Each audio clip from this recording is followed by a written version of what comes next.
Okay, so that was the intro jam track, which I guess, according to YouTube, I'm required to do before any sort of gear video. So there you go. That was courtesy of the guy at Elevated Gem Tracks.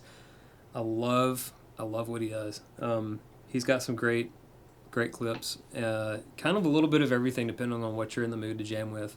So, anyways, I'll have the link to the song that I played over in the video description. But anyways, this video is about this. It's about this Schecter here, man. I really am digging this thing. I needed something that was a step up in terms of features and just playability over my Charvel, and this thing has it. It's got stainless steel frets with the Charvel doesn't have that. It's got 24 frets. Charvel doesn't have that, and it's got this awesome neck joint and a nice cutout here. It's super comfortable, like all the way, just like effortless.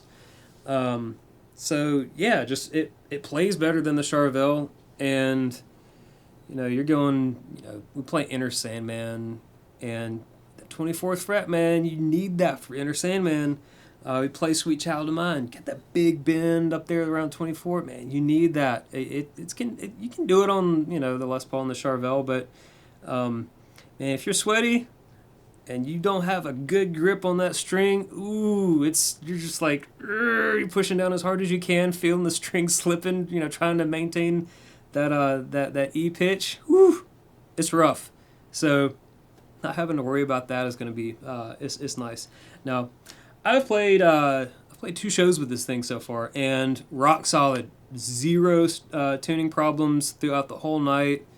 I can beat on this thing just like that Charvel. It doesn't care. It just takes it and it loves it, and it's just a great instrument for playing live.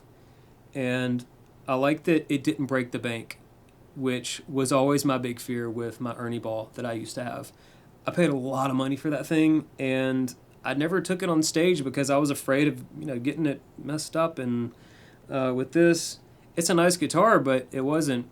It was like a third of the price of what I paid for that Ernie Ball. So yeah, I got it on Reverb, bought it used. It was perfectly set up by the seller. Action was great, intonation was spot on. It was almost in perfect tune. So yeah, feature wise, this is these exotic super shredders. They have a few cool upgrades compared to the non-exotic super shredder. Like I said, it's got the stainless steel frets, but it also has some stainless steel locking nuts here. The screws on the locking nut, and I can personally attest to the weakness of the regular non-stainless steel Floyd nuts. Not being careless, but cranking it down a little too hard with the wrench not perfectly level, you can strip it quicker than you realize. Also, stainless steel pins here to lock the strings into the locking nut string block, nut block, saddle block, whatever it is. Anyways, they're stainless steel, harder than the other ones, and maybe stronger. I don't know. But I have broken one of these things also on the Charvel's original. It was the 1000 series Floyd Rose, I believe. Sheared it off inside the saddle, so that was not fun. And I had to replace the saddle. And yeah, just overall, it's a very simple but well-appointed guitar. The pickups sound good. They're not overly bright. They're not overly dark. They're just very balanced and even in the sound spectrum. Personally, I think that the neck pickup could be a little bit brighter. I would like it to be a little bit brighter, and probably will end up changing the neck pickup. Bridge pickup, perfectly fine. I really like that. Not quite as good as the Aldrich that I have in the Charvel, and maybe about on par with the Sir pickup that's in the Strandberg. But for a factory pickup set, these are perfectly fine. And if you want something that's flat and neutral sounding, then these are great. when you get lower gain on the neck pickup, it does have a little bit of a overly soft vibe to it. Here, I'll show you what I mean. I've got the guitars going into the Jackson Golden Boy wah pedal, volume pedal, and the FM3, and then straight into my Focusrite. So anyways, here is the bridge pickup, and I've got the gain back down off of, it was about halfway up on the amp model. This is the Friedman HBE model, and the gain was about halfway up for the jam track, and it's at about 3 right now, so let's pull back a little bit. This is what the bridge pickup sounds like.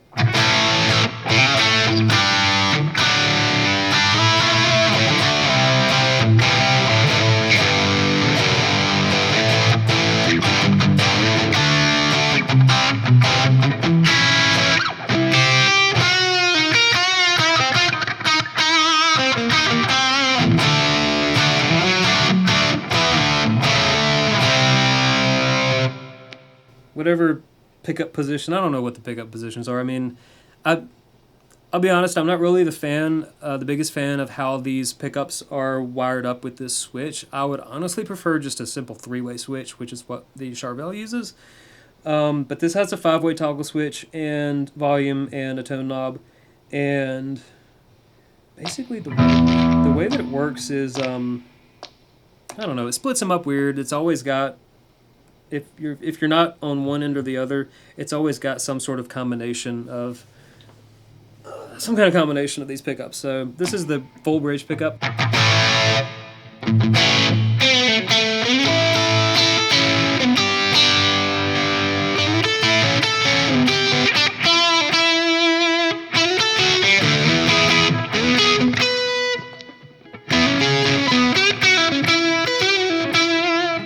You can hear immediately how it softened up a lot right there, introducing that bridge or the neck pickup. So just back to both of them.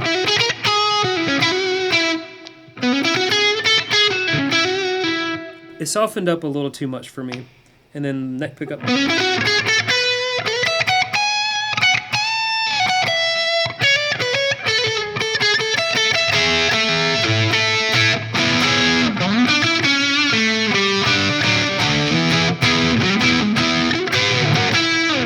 Now, you can always fix that with more gain, which obviously I do on stage. I just run the thing with more gain to begin with. But also, I'll go to the Jackson Audio Golden Boy here, and gain, and let's see. You know what? I'll just put a picture of the pedal board on the video so you can see where all the knobs are instead of, going through all this. Anyways, this is without the boost. And this is with the boost.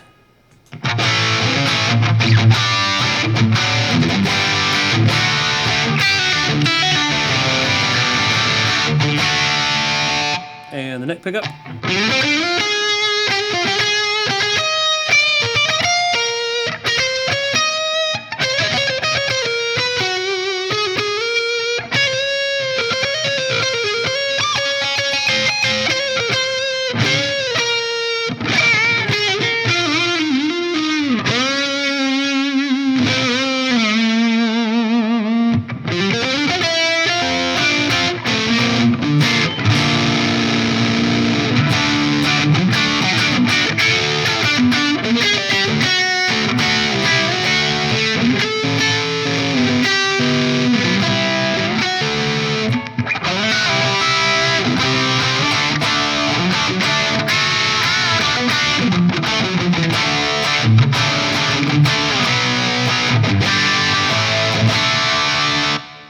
Let me pump the gain on the FM3 back up to where I had it for the jam track and show you what it does with the boost on top of that.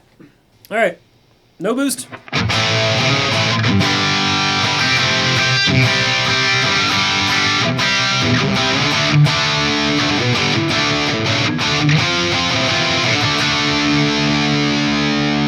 And the boost.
Little delay.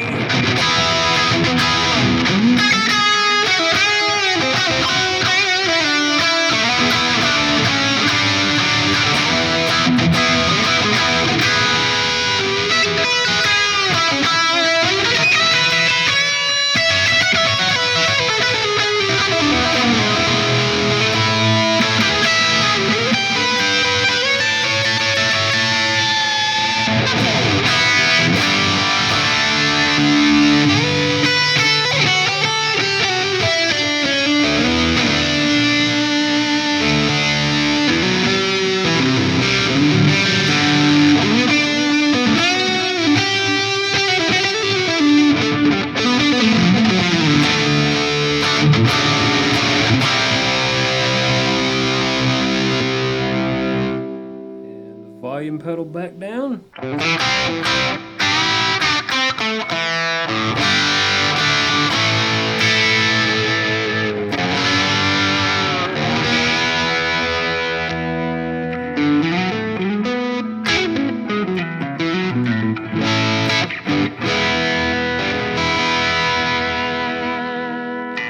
This amp model in particular does not clean up very well, and I really don't need it to. I don't do hardly any of that stuff. We do like 3 a.m.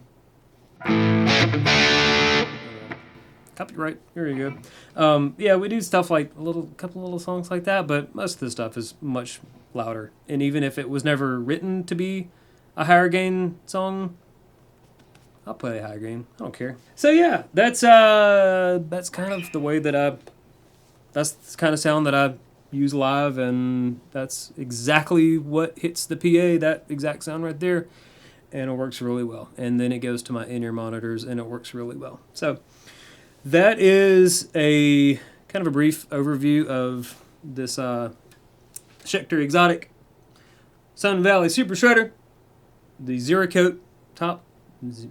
I guess that's how you pronounce it. It looks like it looks like how you pronounce it. That was a weird sentence. Let's see. Trying to think if I've forgot anything. I do have both the Red Bishop and the Tone Vice detuners on the way for this thing. I think they show up tomorrow. And I'm going to try out both of them to see how each one fares.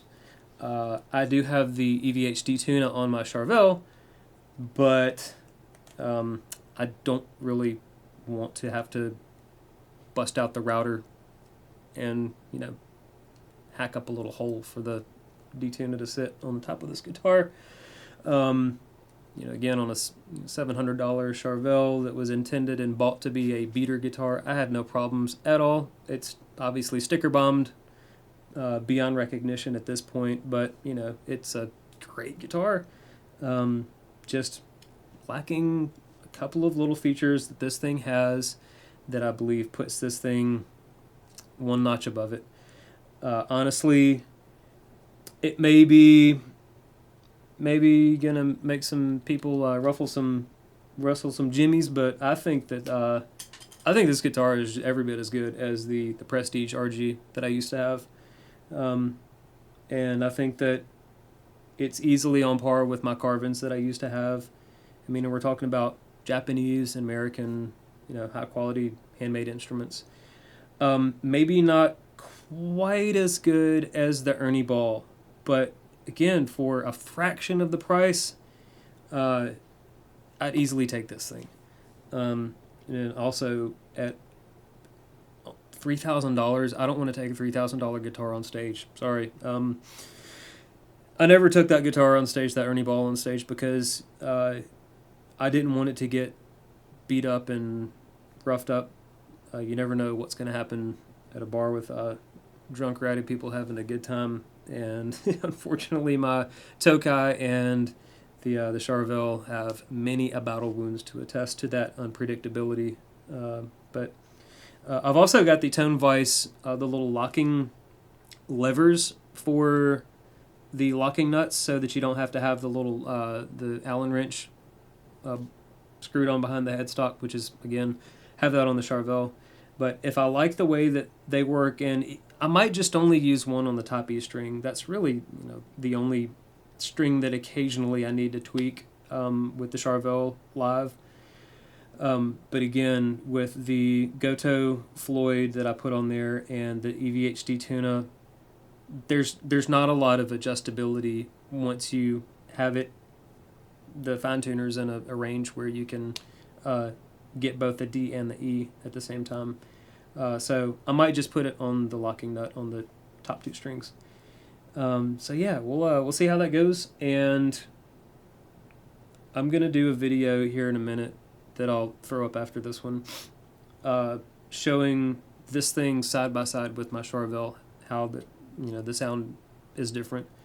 And the Charvel is a lot brighter of a guitar, perhaps to a fault, but I think I've found the right pickups for that thing to work with the voice of that wood.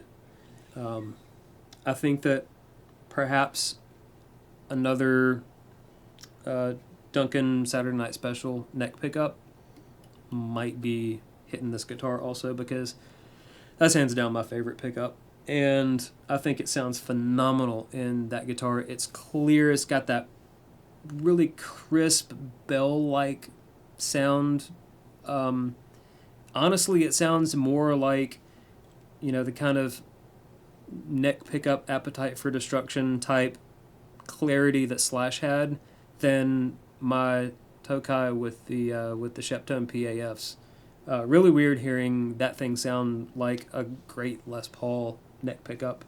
But it is what it is, and I love it. And so if it works for that one, maybe it'll work for this one. We'll see.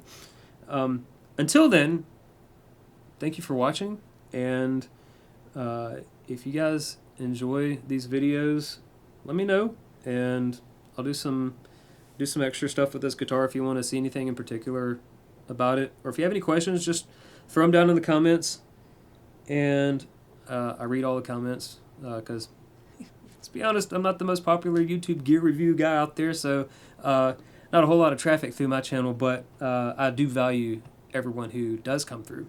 Anyways, yeah, I'll do one with the Charvel, and we'll see how they go together. And if whenever I get around to swapping the neck pickup, maybe the bridge, I don't know. I'll do a video on that too, so we can kind of hear how they differ. Anyways, I will see you guys later. Take care.